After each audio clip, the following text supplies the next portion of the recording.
সরকার খুব স্পষ্টভাবে বলেছেন জাতীয় নির্বাচন এবং গণভোট একদিনেই হবে। আসলে পুরো জাতি চেয়েছিল গণভোট আলাদা হইতে হবে।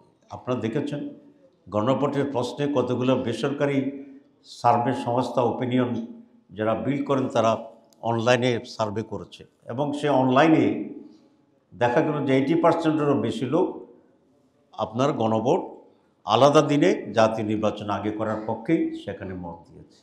একটি বড় দল একসাথে চেয়েছে। এটা কারণটা কি? কারণ হচ্ছে এই বিগত কতগুলো বিশ্ববিদ্যালয় নির্বাচনে আপনারা দেখেছেন যে ছাত্রদের, যুবকদের বা ছাত্রছাত্রীদের মত একটি দলের বিপক্ষে গেছে। কার পক্ষে গেছে সেটা আমি বলতে চাই না, কিন্তু একটি দলের বিপক্ষে গিয়েছে। কারণ আওয়ামী লীগের দেশ থেকে বিতাড়িত করার যে প্রেক্ষিতটা ছিল সেটা ছিল দুঃশাসন, লুটপাট, অত্যাচার, হত্যা, গুম ইত্যাদি। আওয়ামী লীগ বিতরণের পরে যে 13 মাস 14 মাস ক্রান্ত হয়েছে, সেখানে এলাকা এলাকায়, গ্রামে গ্রামে আরেকটি দলের লোকদের, কর্মীদের যে আচরণ মানুষ দেখেছে, সেই আচরণে মানুষ তাদের ব্যাপারেও এক ধরনের নেগেটিভ মনোভাব তৈরি হয়েছে, যেটা রিফ্লেকশন হচ্ছে বিশ্ববিদ্যালয়গুলোতে।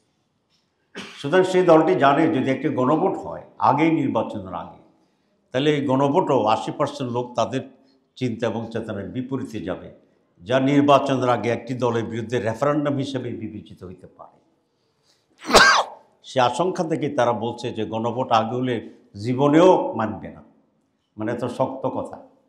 তো কিন্তু সরকার তাদের এই দাবির প্রতিও নতি স্বীকার করে গণভোট এবং জাতীয় ভোটকে একই দিনেই করার ব্যাপারে সিদ্ধান্ত ঘোষণা করছে।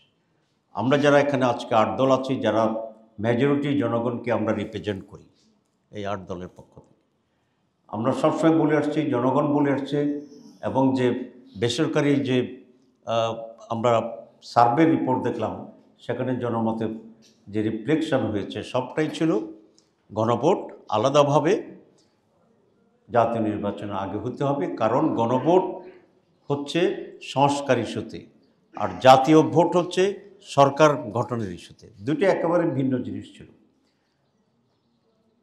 গণভোট যদি একই দিনে হয় তাহলে আমরা পরিষ্কার বলেছি যে সংস্কারের যে ইস্যুটি আছে, হ্যাঁ না, সেটি সেদিন গুরুত্বহীন হয়ে যাবে। প্রত্যেকটি দল তার স্বমার্কায় নিজ দলের পক্ষে জনমত ভোট পাওয়ার জন্যই সেদিন তার সম্পূর্ণ মনোযোগী হবে। সুতরাং একই দিনে যদি হয় তাহলে সংস্কারের গণভোট সেদিন গুরুত্বহীন হবে এবং সেখানে খুব কম লোকেরাই এই ভোটটি দেওয়ার ব্যাপারে আগ্রহী হবে। বরং প্রত্যেকটা দল তার দলের পক্ষে জনগণকে একমত করার জন্য, পজিটিভ করার জন্য চেষ্টা চালাবে। এটা একেবারেই মিনিমাইজ হয়ে যাবে এবং গুরুত্বহীন হয়ে যাবে। যদি ভোট সেদিন মানুষের মনোযোগের অভাবে কম হয়, তাহলে যারা সংস্কার চাচ্ছে না তারাই সেদিন আবার এই প্রশ্ন উঠাবে, যেহেতু গণভোটের ব্যাপারে ভোট কম হয়েছে, সুতরাং এটা জনগণ চাইনি বলে বিবেচিত হোক, এবং তারা সংস্কার থেকে সেদিন চলে যাবে। এটা একটা ফাঁদ আমরা মনে করি, এবং আনফর্চুনেটলি এই সরকার বুঝি হোক না বুঝি হোক, ইচ্ছাকৃতভাবে হোক অথবা ষড়যন্ত্রের শিকার হয়ে হোক, তারা একটি দলের সে ফাঁদে পা দিয়েছে এবং সংস্কারকে প্রায় গুরুত্বহীন করে ফেলেছে।